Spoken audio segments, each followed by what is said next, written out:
하나님 말씀 신약성경 베드로 전서 1장 5절 한 절 보도록 합니다.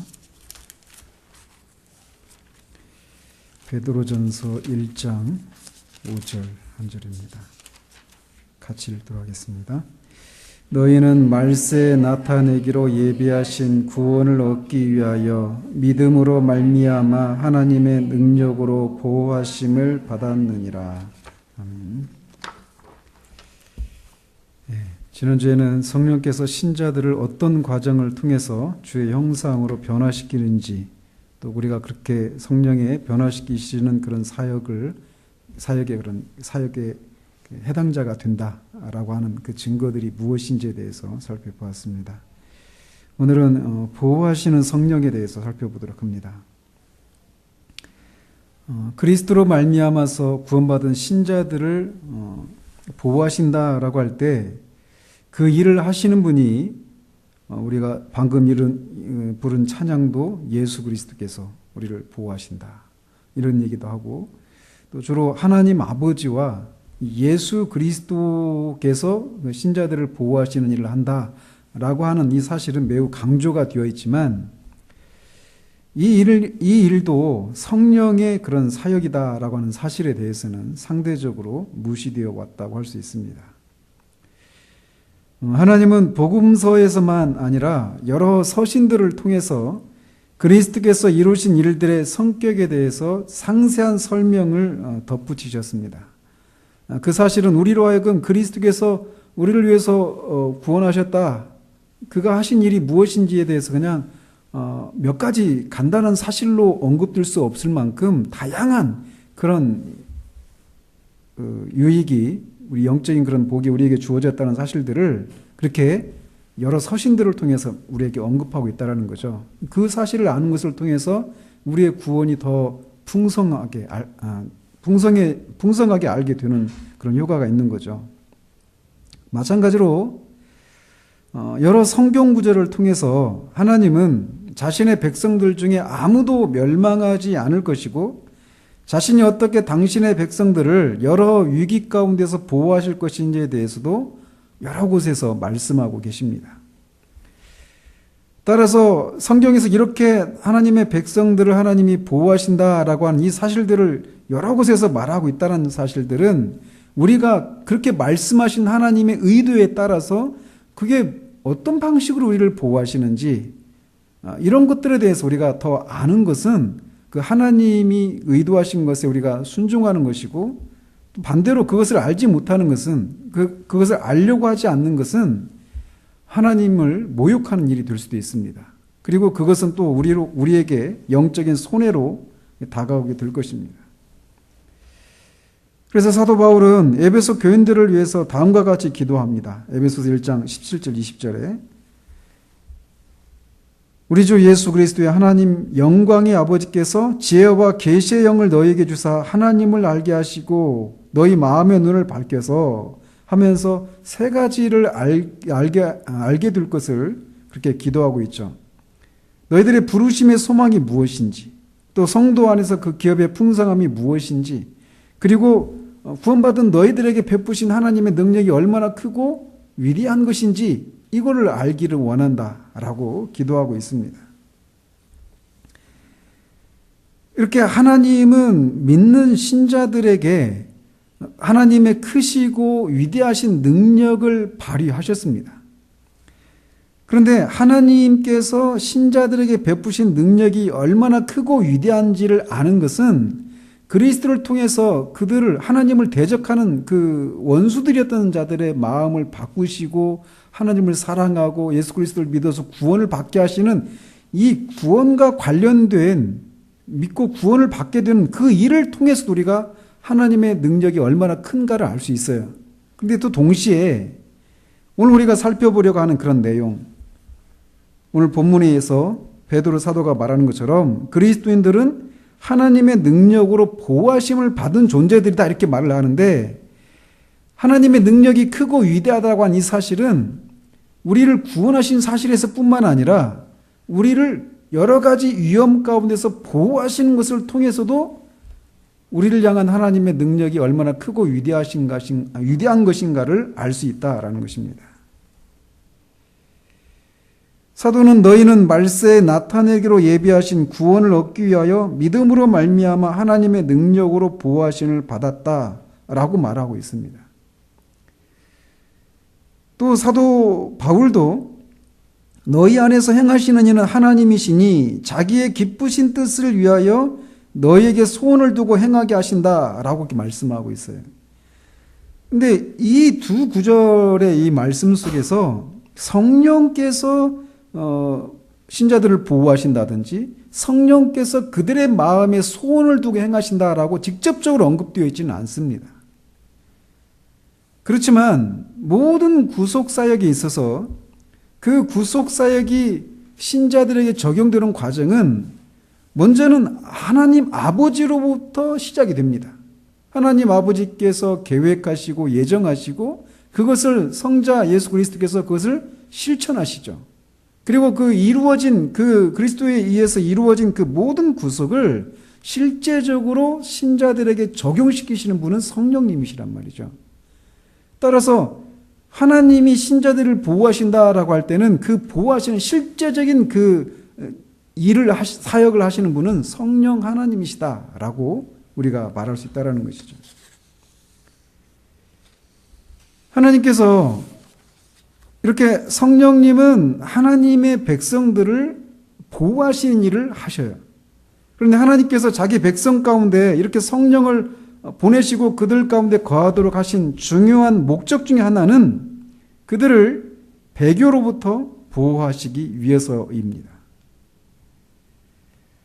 이 말이 신자가 구원받은 이후에 어떻게 살아도 결국은 천국에 간다라고 하는 말을 하는 것은 아닙니다. 오히려 성령은 신자가 방종의 길로 행할 때 보호해 주지 않으시고 오직 그들이 거룩함의 길에 있을 때만 보호해 주십니다. 성령께서는 신자가 마치 개가 토한 것으로 돌아가거나 돼지가 그 누웠던 자리로 돌아가려고 하는 것처럼 죄악된 길에서 방황할 때도 은혜를 베푸시겠다 이런 약속을 하신 일이 없어요. 오히려 신자들이 그런 때에 실제로 무서운 타락을 경험할 수도 있습니다. 그러나 성령은 신자의 그런 더러움에 만족해 하시지 않아요. 즉 신자들이 그 죄악과 방탕한 그런 길로 행할 때 그 죄악을 그것을 행하도록 용인하시지는 않는단 말이에요. 그것을 행하는 중에 신자들이 아주 깊은 그런 타락에 쓴 열매들을 맛볼 수도 있습니다. 그런데 그렇게 그냥 그 상태로 있도록 내버려 두시지 않는다라는 것이죠. 그래서 다윗이 얘기했던 것처럼 그는 넘어지나 아주 엎드러지지 아니함은 여호와께서 그의 손으로 붙드심이로다. 자신들의 죄와 그런 부주의함으로 인해서 신자들이 죄를 행하고 방탕한 길로 행해서 그 결과 그들이 넘어질 수는 있어요. 넘어지지 않도록 해주겠다 이런 약속을 해주시진 않았단 말이에요. 그러나 넘어진 그 신자들이 아주 엎드러지지 않도록 하신다라는 것입니다. 그렇기 때문에 그리스도인들은 궁극적으로는 배교하지 않아요. 그래서 그리스도인들이 그들의 생의 마지막 순간까지 거룩함 안에서 보호받는다라고 하는 것은 부인할 수 없는 사실입니다. 그가 참된 그리스도인이라면 말이죠. 따라서 신자들이 궁극적인 구원을 받는 것에는 세 가지 가능성이 있습니다. 하나는 신자 스스로의 그런 힘으로 궁극적으로 구원을 받는 그런 가능성이 하나가 있고, 또 다른 가능성은 부분적으로는 신자가, 또 부분적으로는 성령께서 하나님의 은혜와 그런 도우심으로 인해서 궁극적인 구원을 받는다. 이런 견해가 있을 수 있어요. 그러니까 부분적이라는 거죠. 신자도 어느 정도, 하나님도 어느 정도. 마지막 가능성은 전적으로 하나님의 은혜와 능력에 의해서 신자가 궁극적으로 구원을 받는다. 이런 세 가지 견해가 있을 수 있습니다. 그러나 이 세 가지 가능성 중에 신자 스스로의 힘에 의해서 궁극적인 구원을 받는다고 말할 수 없다라고 하는 것에 대해서는 우리 중 어느 누구도 부인할 수 없을 것입니다. 그러면 두 번째 가능성에 의해서 궁극적인 구원을 받는가? 즉 신자도 어느 정도 그 궁극적인 구원에 기여를 하고 성령도 어느 정도 궁극적인 구원에 이를 수 있도록 하시기 때문에 신자가 궁극적인 구원을 받는가? 만약 신자의 궁극적인 구원의 근거가 신자에게도 있고 하나님에게도 있다 이렇게 말한다라고 하는 것은 신자가 궁극적인 구원에 이르게 된 그 공적을 신자와 하나님이 나누는 것이 되고 말아요. 또 신자 안에서는 자랑거리가 생기겠죠. 내가 이렇게 해서 되었다라고 말이죠. 그래서 하나님께서 마땅히 받으셔야 할 그런 영광을 훔치는 결과가 초래될 것입니다. 따라서 이런 견해도 옳지 않다라는 거죠. 따라서 한 가지 가능성만 남습니다. 즉 신자가 궁극적으로 구원을 받는 것은 오직 하나님의 은혜와 능력으로 말미암아서다라는 것입니다. 이런 견해에 대해서 주님이 이렇게 말씀하셨어요. 나를 떠나서는 너희가 아무것도 할 수 없습니다. 마찬가지로 사도 바울도 우리가 무슨 일이든지 우리에게서 난 것 같이 스스로 만족할 것이 아니니 우리의 만족은 오직 하나님으로부터 난다. 이렇게 말하고 있습니다. 즉 신자가 궁극적으로 구원을 받는 것은 전적으로 하나님의 은혜와 능력의 결과라는 거예요. 즉 구체적으로는 성령께서 신자들을 보호하시기 때문에 신자들이 궁극적으로 구원을 받는다라는 겁니다.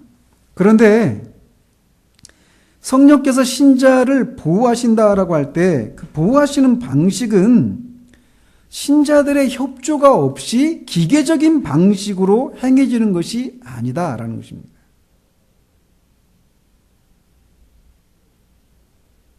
그럼 이게 아까 말했던 두 번째 경우하고 무슨 차이가 있는가 이런 질문이 생길 수 있잖아요.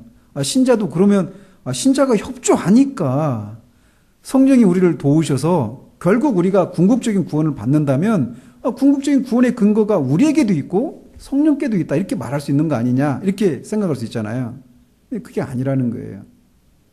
그걸 이제 살필 텐데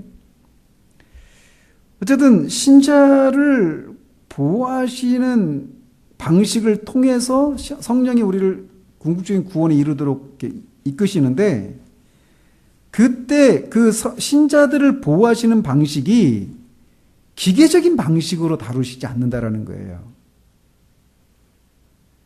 성령께서 신자를 보호하실 때는 신자를 어떤 도덕적인 행위를 할 수 있는 사람으로 대우하십니다.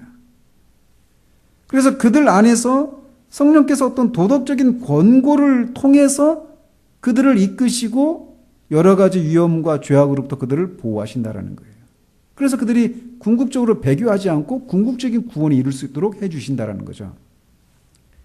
즉 호세아 선지자가 말하는 것처럼 사람의 줄로 그들을 이끄셔요.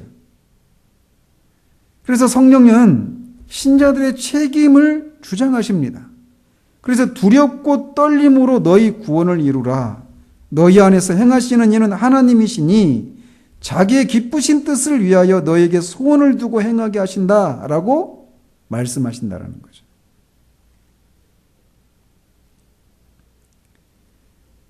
따라서 신자를 보호하시는 일은 성령의 역할인 보호하심과 우리가 해야 할 이 거룩함 안에서의 인내, 이 두 가지가 같이 있어요. 근데 다시 돌아갈게요. 그러면 우리도 하고 성령님도 하신다 이렇게 말할 수 있느냐? 그건 아니라는 거예요. 왜 그러느냐? 우리가 그 거룩함 안에서 우리가 인내할 수 있는 그 힘을 성령께서 주신다라는 거예요.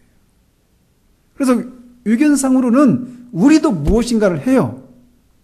죄악됨에서 돌이키고 우리가 해야 될 그런 어떤 것을 행함으로 거룩함의 길에 계속 머물 수 있단 말이에요. 그런데 그렇게 하실 수 있도록 하시는 분이 누구냐? 성령님이시라는 거예요. 그렇기 때문에 주님이 말씀하신 것처럼 너희가 나를 떠나서는 아무것도 할 수 없다. 사도 바울이 그렇게 주님을 위해서 수많은 열매들을 맺었는데 이것이 내게서 나온 것이 아니다. 오직 하나님으로부터 나왔다라고 말한다라는 거예요. 분명히 그가 성령의 그런 보호하시는 이런 일들에 협조하는 일들이 있었음에도 불구하고 그 원천이 성령으로부터 나오기 때문에 이 모든 것을 행하고도 이 모든 것은 다 하나님의 은혜다. 이렇게 말한다라는 거죠. 이 구분하시겠어요?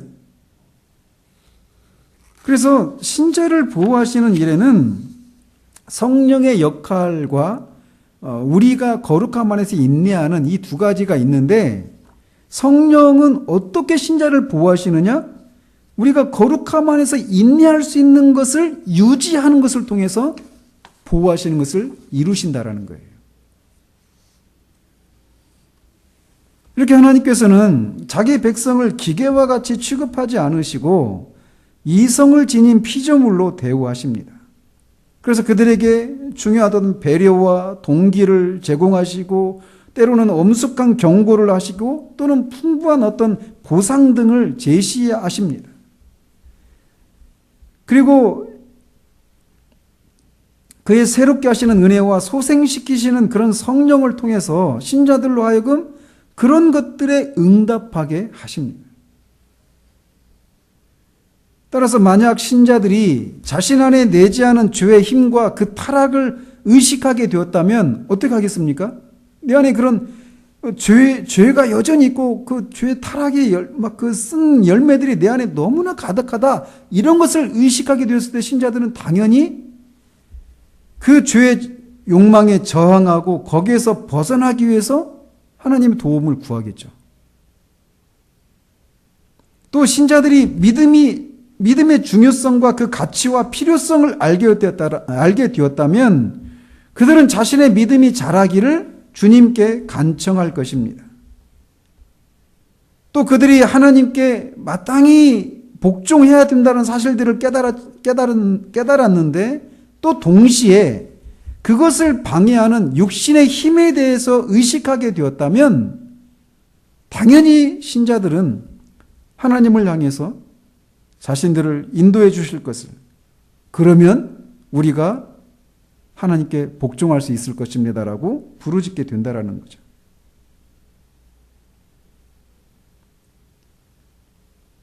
또 자신이 성령의 열매를 맺기를 열망한다면 아가서 이 기자처럼 북풍아 일어나라 남풍아 오라 나의 동산에 불어서 향기를 날리라 나의 사랑하는 자가 그 동산에 들어가서 그 아름다운 열매 먹기를 원하노라 와 같은 기도를 올리게 된다라는 겁니다.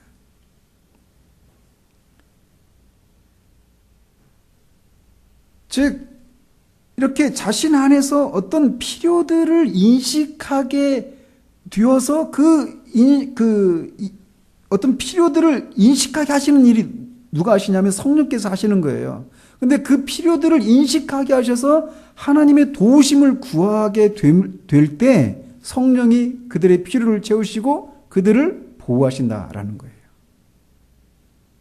그러니까 마치 아이들에게 용돈을 주고 그 용돈으로 받은 용돈으로 부모에게 다시 이렇게 돌려주는 선물을 사주고 하는 것 같은 그런 비슷한 방식이죠. 원천이 그 어떤 것을 갈망하고 어떤 것으로 피할 수 있는 이 원천이 성령이시라는 거예요.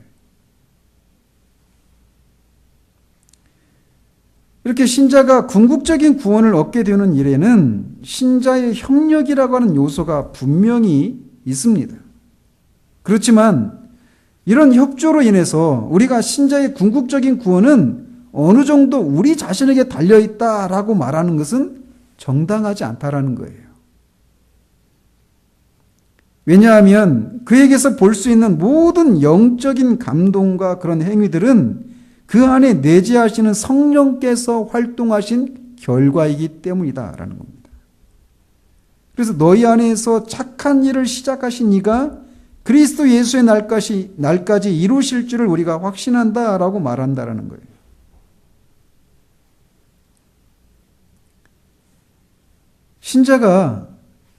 죽어있던 신자가 영적으로 살아나고 하늘나라에 궁극적으로 이르기까지 그의 전 삶에 있어서 나타나는 가장 탁월한 은혜 두 가지가 있다면 그것은 중생과 보호하심입니다. 그래서 토마스 굿딘이 이렇게 말을 했다고 그래요. 만일 이 두 가지 것 중 중생과 보호, 이 두 가지 것 중 어느 것이 더 훌륭한가 하는 논쟁이 허용된다면 어떠한 인간도 배심원으로서 어느 하나를 결정지을 수 없을 것이다. 우리 믿음의 시작이자 마지막이 되시는 하나님께서 결정하시도록 그의 임의로우신 은혜 그 자체에 맡겨둘 수밖에 없다. 이렇게 말을 했다고 합니다. 즉 중생과 보호라고 하는 이 두 가지가 어느 것이 더 중요하냐고 말할 수가 없다라는 거예요. 그만큼 이 두 가지가 다 중요하다라는 거죠. 신자에게 있어서. 이 세상을 창조하신 하나님은 그분의 능력과 애정으로 그가 창조하신 세계를 붙드시고 다스리십니다. 즉 창조하셨을 뿐만 아니라 창조하신 그 세상을 보호하시는 일도 같이 하신다라는 거예요. 창조와 보호는 같이 간단 말이죠. 이 자연세계에 대해서도. 마찬가지로 중생과 보호도 같이 갑니다. 너희를 부르신 이는 미쁘시니 그가 또한 이루시리라. 무엇을? 너희의 혼과 영이 예수 그리스도 날까지 온전하게 흠없게 보존되는 거. 이거를 이루신다라는 거예요. 부르신 분이 그 부르셨을 때 목적하신 것을 이루신다라는 겁니다. 그래서 베드로전서에서도 우리 주 예수 그리스도의 아버지 하나님을 찬송하리로다. 그의 많으신 긍휼대로 우리를 거듭나게 하사 산소망 있게 하시며 썩지 않고 더럽지 않고 쇠하지 아니하는 유업을 있게 하시나니 너희는 믿음으로 말미암아 하나님의 능력으로 보호하심을 받았느니라. 이렇게 말을 하고 있어요. 거듭나게 하셨을 뿐만 아니라 거듭나게 하신 자들을 보호하신다라는 거예요. 누가요? 하나님께서. 누구를 통해? 성령을 통해. 이런 두 가지 은혜에 대해서 중생과 보호라고 하는 이 두 가지 은혜에 대해서 신약에서만이 아니라 구약에서도 여러 곳에서 언급하고 있습니다. 신명기 32장 6절에 어리석고 지혜 없는 백성아 여호와께 이같이 보답하느냐 그는 내 아버지시요 너를 지으신 이가 아니시냐 그가 너를 만드시고 너를 세우셨도다. 하나님이 그들을 지으셨을 뿐만 아니라 세우셨다라는 거예요.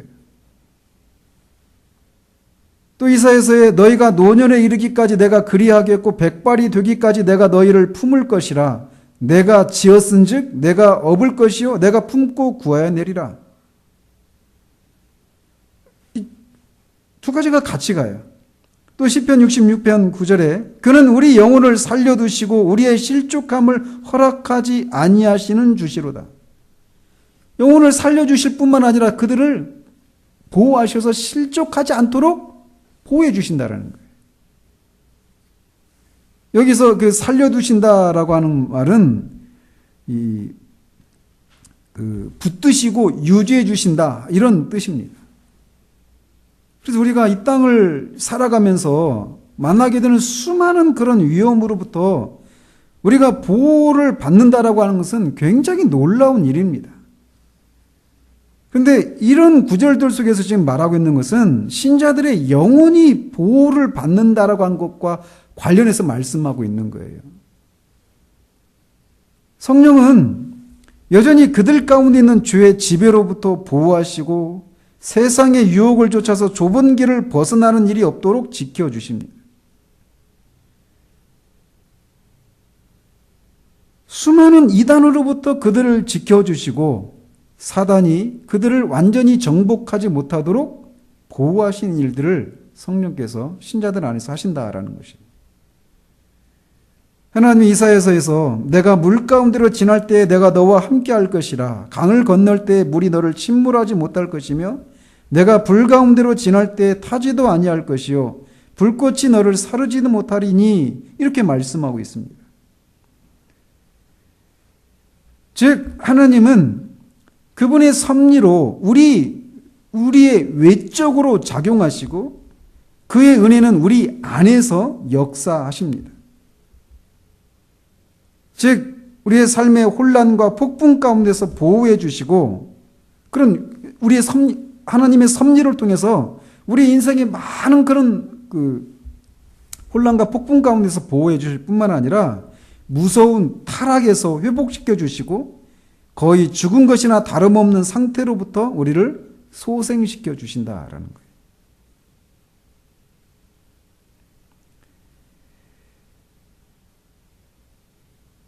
하나님의 백성의 그 변화무쌍한 그런 순례 여정 전체를 통해서 나타나는 그런 외적이고 내적인 그런 보호하심은 성령에 의해서 직접적으로 성취되어집니다. 성령님은 신자를 주시하시는 분이셔요. 그래서 그들이 깨닫지 못하는 사이에 그들을 구하시고 세상의 악의 소굴에서 살아가는 신자들을 지켜주십니다. 그리고 급히 흐르는 하수같이 원수가 다가올 때 그들을 들어 올리셔요. 내 원수의 목전에서 내게 상을 베푸시고 라고 다윗이 노래했던 것처럼 말이죠. 그래서 그는 많은 신앙 고백자들, 헛된 신앙 고백자들을 미혹하고 파멸시키는 그런 이단 교리를 받아들이지 않도록 성도들을 보호하십니다.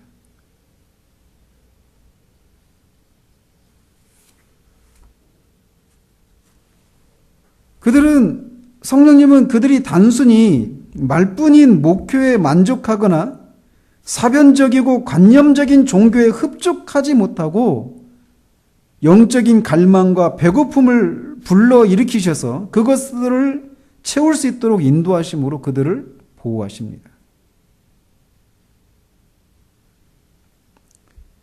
정말 한 가지 고백할 수 있는 것은 하나님은 하나님의 백성들을 반드시 지키시고 보호하신다라는 거예요. 우리가 흔히 그런 생각하잖아요. 도무지 말씀의 은혜가 없고 막 도대체 어떻게 그런 교회에서 신앙생활을 하느냐 이렇게 말할 수 있는 그런 교회 상황들 가운데 있는 신자들이 있잖아요. 그런데 놀랍게도 어떤 식으로든지 하나님은 하나님의 백성들을 지키시고 보호하신다라는 거예요. 다른 사람들은 다 만족하고 아무런 문제를 느끼지 않는 그 속에서 그 정체를 알 수 없지만 어떤 영적인 그런 갈급함들을 그들 안에서 불러일으키시고 어떤 식으로든지 그들을 인도하시고 채우신다라는 거예요.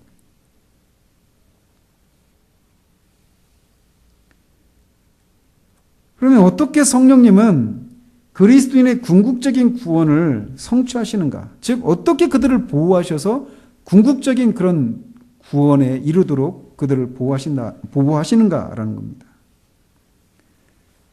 그것은 그들 안에 새로운 성품을 주셨잖아요. 근데 그 새로운 성품을 지속시켜 주시고 그것이 활동하고 작동하게 하심으로써 그들을 궁극적으로 구원에 이르도록 하십니다.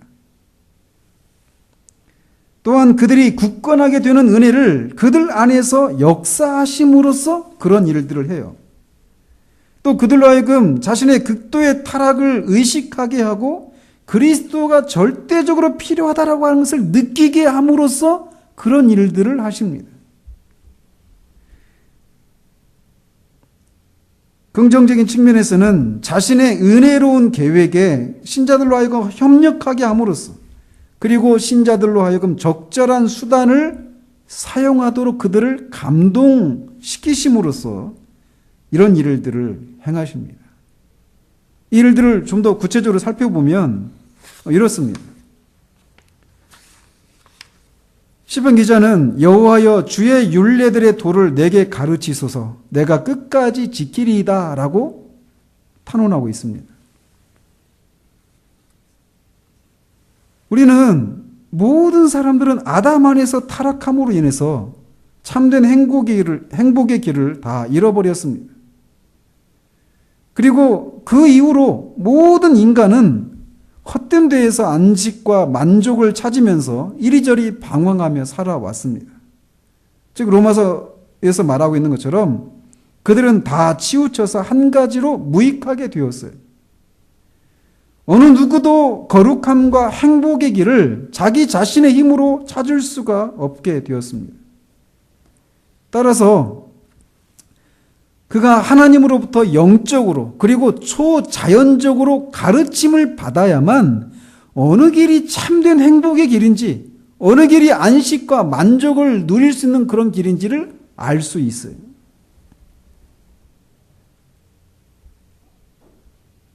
그런 가르침을 이런 하나님으로부터 오는 영적이고 초자연적인 이런 가르침을 거듭난 사람은 열심으로 갈망합니다.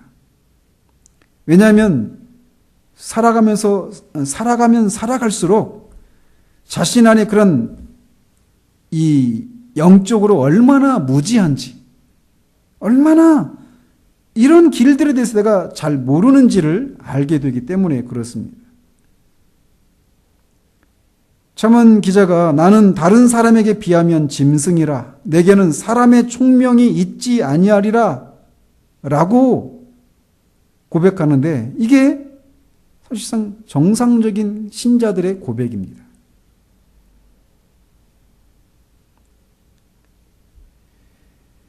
따라서 성령께서는 이렇게 신자들 안에서 시편 기자가 말하는 것처럼 여호와여 주의 율례들의 도를 내게 가르치소서 내가 무지하니까 이것을 깨우쳐 주시옵소서. 그러면 내가 끝까지 지킬 것입니다. 주의 율례의 도를. 이렇게 고백하는 것처럼 성령께서 신자들 안에서 하나님의 도를 깨닫게 하심으로 가르치심으로 신자들을 보호하시고 궁극적인 구원에 이르도록 하신다라는 거예요. 이번 주에 한 영화를 이렇게 인터넷으로 이렇게 봤는데 기도하는데 그 기도가 너무 짧아요. 한 1분도 안 돼요. 잠시 어떤 성경을 서부 개척 시대 때 성탄절에 모여가지고 잠시 성경을 읽기 전에 같이 이제 기도하는 건데 그 기도가 참 굉장히 인상적이었어요. 하나님 우리는 눈이 있지만 보지 못합니다. 하나님 우리는 귀가 있지만 듣지 못합니다. 우리의 눈과 귀를 열어주셔서 하나님의 뜻을 보게 하시고 하나님의 음성을 듣게 해주십시오. 아멘 하고 끝나요. 너무 짧은 기도죠. 근데 그 기도가 너무 인상적이에요. 우리는 이런 사람들입니다. 하나님의 성령에 의해서 가르침을 받지 못하면 우리는 어디가 우리 영혼에게 유익한 길인지 또 어떤 것이 해로운 것인지 알지 못해요. 그런데 성령께서 그들 안에 있어서 그들을 가르치시는 일을 하시는 것을 통해서 신자들을 보호하신다라는 거예요. 그래서 그들을 궁극적인 그런 구원에 이르도록 하신다라는 것이죠. 또 다른 방식은 뭐냐면 잠언 2장 10절 11절 이런 말씀이 있습니다. 곧 지혜가 내 마음에 들어가며 지식이 내 영혼을 즐겁게 할 것이요 근신이 너를 지키며 명철이 너를 보호하여. 여기서 지혜가 우리의 마음에 들어왔다라고 하는 것은 하나님의 것들이 우리의 애정을 사로잡고 우리의 의지를 움직이는 그런 영향을 미치게 되었다라고 하는 그런 의미입니다. 영적인 것들을 즐거워할 수 있고 그것들을 향해서 우리의 의지가 발휘할 수 있도록 하는 일이 생기게 되었다라는 거예요. 또 지식이 우리 영혼에 즐겁게 된다라고 하는 것은 우리의 속사람으로 우리 속사람이 하나님의 법을 즐거워한다라고 하는 그런 뜻입니다. 즉 하나님의 뜻에 복종하는 것이 성가신 일이 아니라 또는 마음에 부담을 주는 일이 아니라 그렇게 되기를 소망하는 일이 되었다라는 거예요. 지식이 우리 안에 지혜가 우리의 마음에 들어오고 지식이 우리 영혼에 즐겁게 됨으로 인해서 말이죠. 그리고 실제로 그런 일이 이루어지는 곳에서 즉 하나님께 속한 것들을 즐거워하고 또 하나님의 법을 즐거워하게 되는 그런 마음을 가지게 된 그런 곳에서 신자 개개인은 사단의 속임수를 간파해내고 그 유혹 속에 숨겨진 가시를 파악해낼 수 있는 분별력을 소유할 수 있게 됩니다. 그리고 또 말씀에서 근신이 너를 지킨다라고 말하고 있어요. 신자들로 하여금 신중하고 조심성 있게 하는 그런 근신하는 마음을 주신다는 거죠. 그래서 그는 유혹이 가득한 장소들에 가지 않고 사악한 사람들이 모이는 자리를 피하게 됩니다. 그렇게 함으로써 그는 위험으로부터 구해지고 믿음을 잃지 않고 궁극적인 안전한 장소에 도달할 수 있도록 지켜진다라는 것입니다. 이렇게 우리에게 지혜와 지식과 근신을 명철을 주셔서 신자들을 보호하신다라는 거예요.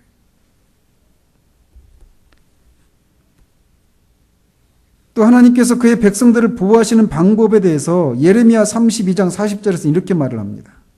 내가 그들에게 복을 주기 위하여 그들을 떠나지 아니하리라 하는 영원한 언약을 그들에게 세우고 나를 경외함을 그들의 마음에 두어 나를 떠나지 않게 하고 신자들 안에 내주하시는 성령은 그리스도의 넘치는 사랑의 대가를 알게 함으로써 새로운 성품을 그들 안에서 강권하실 뿐만 아니라 하나님의 어미하심을 느끼게 함으로써 신자들의 옛 성품을 억제하시는 일을 하는 것을 통해 신자들을 보호하신다는 거예요. 무슨 말이냐? 신자들의 마음에 하나님을 경외하는 마음을 주신다는 거예요. 성령님은 신자들로 하여금 하나님께서는 만홀히 여김을 받지 아니하시고 자신의 자비에 대해서 악으로 주제넘게 행하는 것을 간과하지 않으시는 분이라고 하는 것을 깨닫게 하신다는 거예요.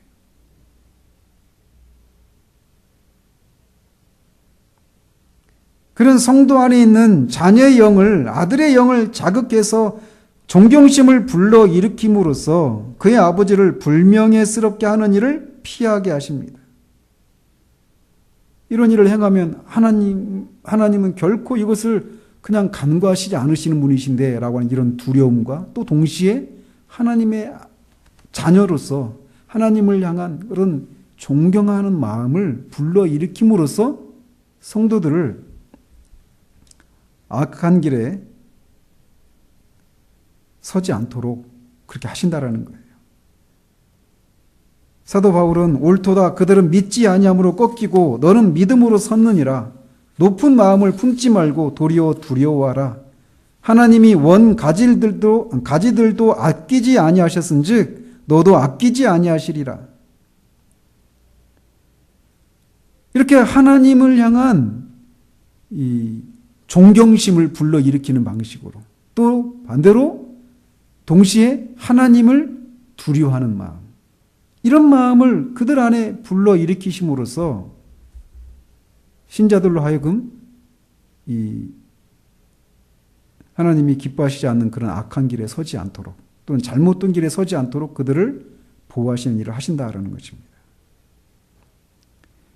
그런 방법들을 사용해서 하나님께서는 또 내 영을 너희 속에 두어 너희로 내 율례를 행하게 하리니 너희가 내 규례를 지켜 행할지라 라고 하시는 그 자신의 약속을 성취하신다라는 거예요.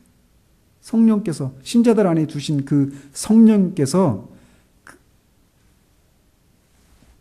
이렇게 하나님을 향한 경외심, 존경심과 두려움을 같이 불러일으키시는 것을 통해서 그 일을 행하신다라는 겁니다. 또 갈라디아서 5장 5절에 우리가 성령으로 믿음을 따라 의의 소망을 기다리노니 라고 말하고 있어요. 즉 신자들 안에서 의의 소망을 기다리도록 하심으로써 신자들을 보호하신다라는 거예요. 이것은 아무리 그 정도가 미약할지라도 낙담과 절망의 때에 영혼을 활동하게 하는 소망을 갖게 하신다라는 거예요. 아무리 절망스럽고 낙담스러운 그런 상황 가운데서라도 의에 대한 소망을 불러일으키신다라는 거예요. 근데 그 소망이 아무리 약한 것이라 할지라도 만약 성령의 이런 새롭게 하시는 보호하시는 이런 도우심이 없다면 신자는 소망을 잃고 차마 볼 수 없는 절망 가운데 빠지게 될 것입니다. 이사야 선지자를 통해서 그때 맹인의 눈이 밝을 것이며 못 듣는 사람의 귀가 열릴 것이며 그때 저는 자는 사슴같이 뛸 것이며 말 못하는 자의 혀는 노래하리니 이는 광야에서 물이 솟겠고 사막에서 시내가 흐를 것임이라. 즉 낙담과 절망의 때에 보다 많은 빛뿐만 아니라 새 힘과 위로를 받게 하시는 것을 통해서 신자들을 보호하신다라는 거예요. 우리 안에 있는 죄와 거듭되는 실패로 인해서 생겨난 고통으로 말미암아 야기된 그런 혼란 가운데서도 그럼에도 불구하고 우리에게 기다리고 있는 장차 다가올 것들을 소망하게 하심으로써 영혼을 유지시키시는 일을 하신다라는 거예요. 마지막으로 오늘 본문인 베드로전서 1장 5절에 너희는 후반부 보면 믿음으로 말미암아 하나님의 능력으로 보호하심을 받았다라고 말하고 있어요. 우리가 하나님의 능력으로 보호하심을 받는데 무엇으로 말미암아서 보호를 받는다라고 말하냐면 믿음으로라고 말하고 있어요. 앞에서는 이 소망을 정말 깊은 절망과 낙담 가운데서도 아주 약한 것이라 할지라도 우리 안에서 장차 다가올 것들에 대한 소망을 불러일으켜서 신자들을 그 절망과 낙담스러운 그런 상황 가운데서 완전히 엎드러지지 않도록 보호하시는 일을 하셨다라면 믿음으로 그 일을 또 하신다라는 거예요.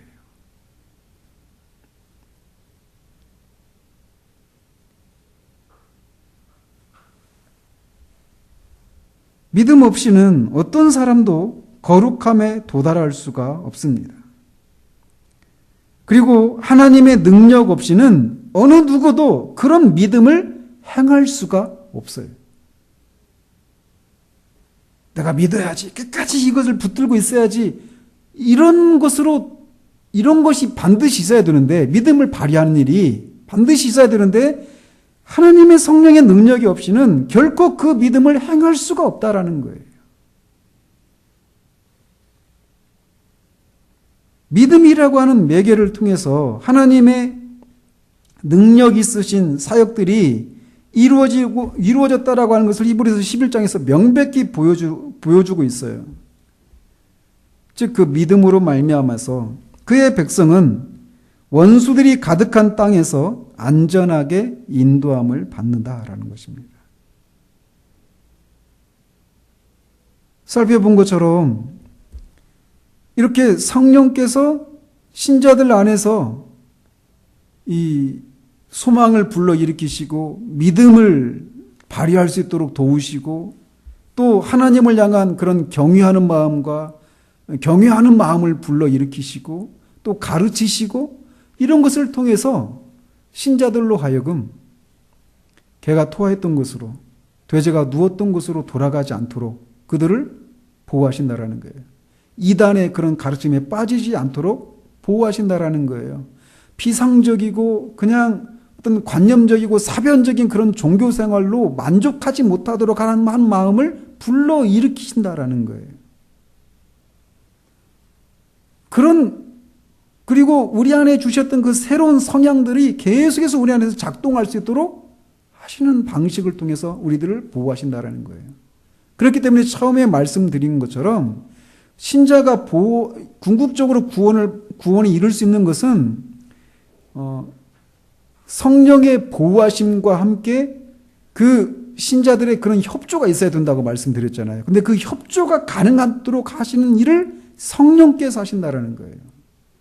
그렇기 때문에 우리가 모든 일을 행하고도 내가 그래도 뭔가 했다 이렇게 말할 수가 없다라는 거예요. 그런데 두 가지 요소가 같이 있다라는 겁니다. 성령님은 지금도 그런 일들을 우리 안에서 하셔요.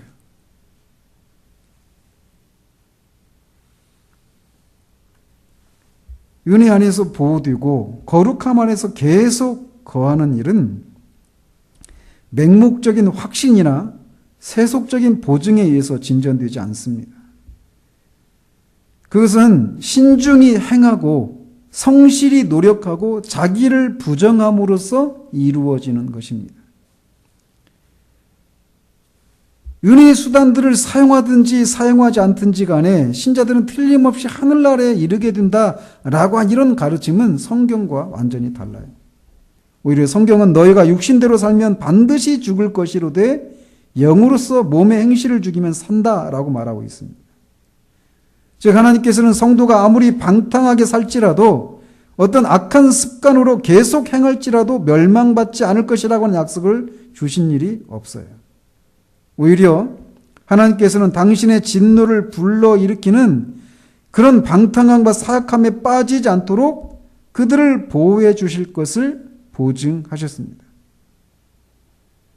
그래서 우리 마음속에 은혜가 역사됨으로써 우리 영혼의 기능들이 활동하게 되고 두려움과 소망, 미움과 사랑, 슬픔과 기쁨이 일어나게 하시는 이런 방식을 통해서 성도들을 그 악한 길을 좇지 않고 그 결과 멸망에 이르지 않도록 보호하신 일들을 하십니다. 우리는 어떻게 해야 될까요? 지금도 우리가 우리의 삶을 바라보면서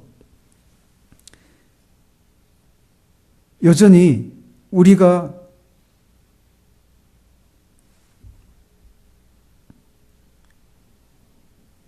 주님을 알기 전에 그 옛날의 그런 삶으로 돌아가지 않고 있는 것은 여전히 성령께서 우리 안에서 이런 일들을 하고 계시기 때문이에요. 그리고 이 일들은 예수 그리스도의 날까지 계속 되어집니다. 그렇기 때문에 우리가 이 세상에서 안전할 수 있는 거예요. 기도하도록 하겠습니다.